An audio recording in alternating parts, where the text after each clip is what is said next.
I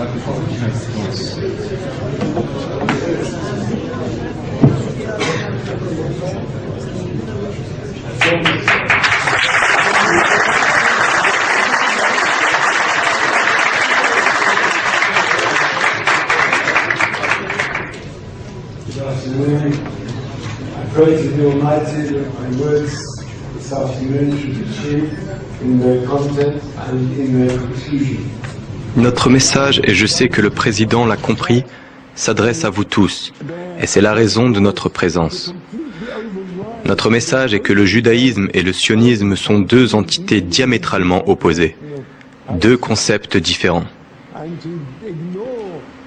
Le judaïsme existe depuis des milliers d'années, alors que le sionisme existe depuis un siècle. Si le judaïsme et le sionisme étaient identiques, nous aurions entendu parler du sionisme depuis plus longtemps qu'il y a un siècle. Pourquoi le judaïsme et le sionisme sont-ils deux concepts opposés? Le judaïsme renvoie une façon de vivre depuis des milliers d'années, avec une éthique, une morale et un esprit de justice. Le sionisme est une idée nationaliste qui existe depuis 100 ans. Il est contraire aux croyances juives. Je ne vais pas trop insister sur ce point parce que c'est un message qui s'adresse aux juifs eux-mêmes. Selon nos croyances et nos enseignements, les juifs doivent être en dispersion dans le monde et se comporter loyalement, quel que soit le pays dans lequel ils résident.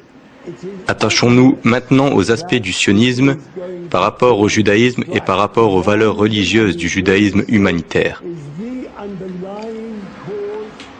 Le sionisme est totalement anti-humanitaire. Et pour rester dans le contexte de la conférence ici à Genève, il est totalement opposé au principe de base de l'antiracisme. Par définition, le sionisme est une idéologie raciste, parce qu'il a pour but de s'approprier des terres en déplaçant la population qui y vivent pour les donner à un groupe en particulier. Quelle belle preuve de racisme!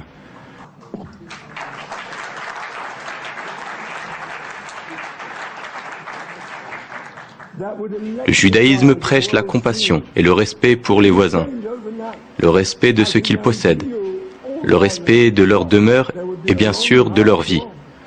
Le sionisme est complètement opposé au judaïsme. Son but est de s'imposer aux populations palestiniennes en les soumettant et en ignorant leur espoir d'autodétermination. Tout ceci a conduit à la violence à laquelle nous assistons depuis un siècle avec la mort des juifs et des non-juifs.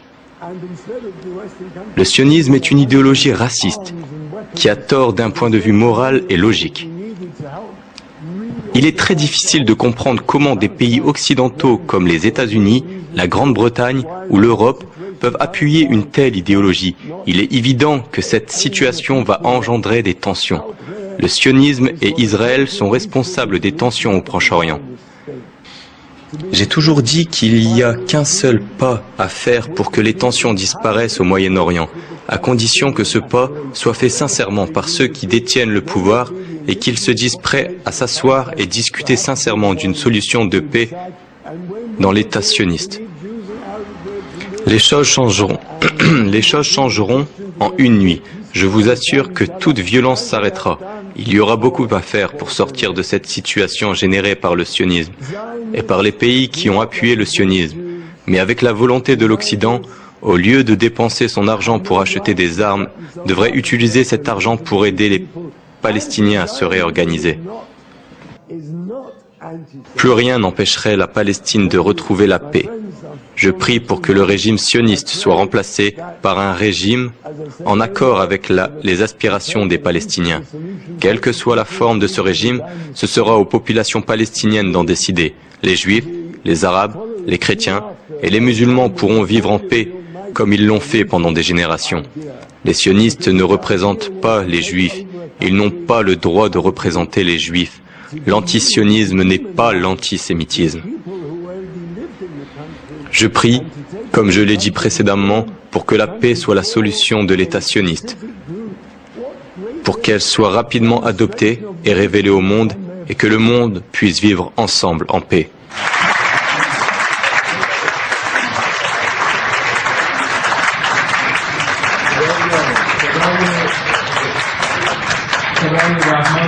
S'adresse tant aux Juifs qui souvent ne sont pas sionistes, mais conditionnés par le sionisme, des gens qui sont induits en erreur qu'aux musulmans et aux autres croyants.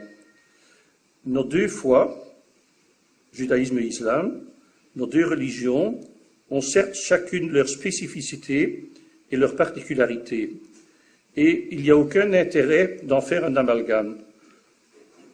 Que les musulmans soient de bons musulmans, que les juifs soient de bons juifs.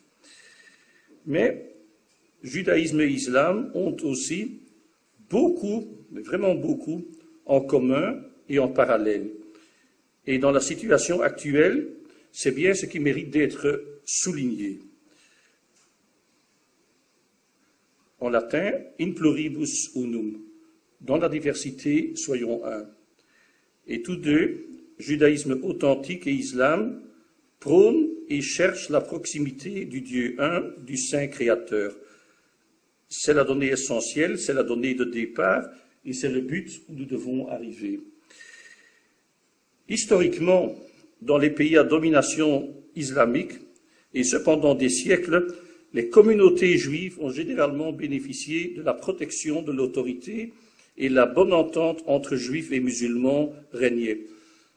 Les croisades sont venues de France, sont venues d'Europe. Brûler le Talmud s'est passé en Europe, et pendant toute cette période, les Juifs ont connu dans les pays d'islam la protection et la bienveillance. Lors de la Reconquista en Espagne, c'est la Turquie qui a ouvert, qui a même envoyé des bateaux à l'encontre des Juifs pour nous accueillir. En Palestine, sous la domination ottomane, la bonne entente entre nous a toujours réglé. Et c'est le sionisme, cet ennemi de la Torah, qui est venu gravement perturber ces relations harmonieuses en s'affiliant aux grandes puissances, aux puissances impérialistes, en vue de conquérir la Palestine et de la transformer en entité sioniste, dite avant-poste du monde libre.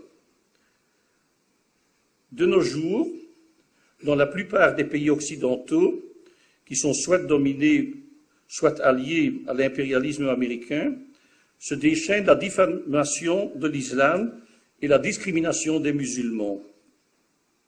Nous ne pouvons pas nous taire. Cela rappelle dangereusement la judéophobie et la persécution des Juifs entre les deux guerres mondiales.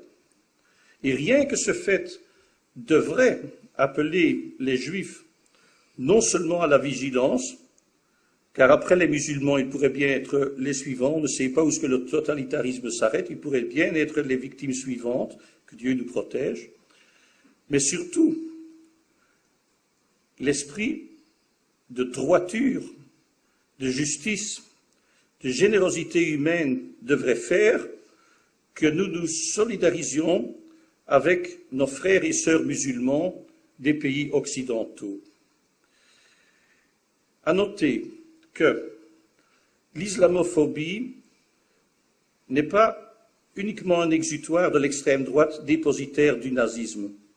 Elle provient bien plutôt du fascisme à col blanc, de milieux libéraux qui se disent bien pensants. Je pense à la présidence française, liés au néoconservatisme américain et au lobby sioniste au pluriel. Elle se manifeste aussi par la subtilité, par le sophisme, d'opposer un soi-disant islam occidental éclairé à ce qu'ils appellent l'islam terroriste. Cette hypocrisie est utilisée par les ennemis de toutes les religions, sauf si celles-ci sont un opium pour le peuple au service de l'impérialisme. Certains sectes que nous pourrons peut-être nommer avec leur nom tout à l'heure. Deuxième complexe, ensuite, il y a bien sûr la cause palestinienne qui devrait unir le judaïsme de la Torah et l'islam. L'antisionisme de la Torah devrait s'opposer au sionisme et son identité, même si, pendant la période de notre exil et de dispersion, le Saint Créateur avait installé en Terre sainte, en Palestine, au lieu de Palestiniens musulmans,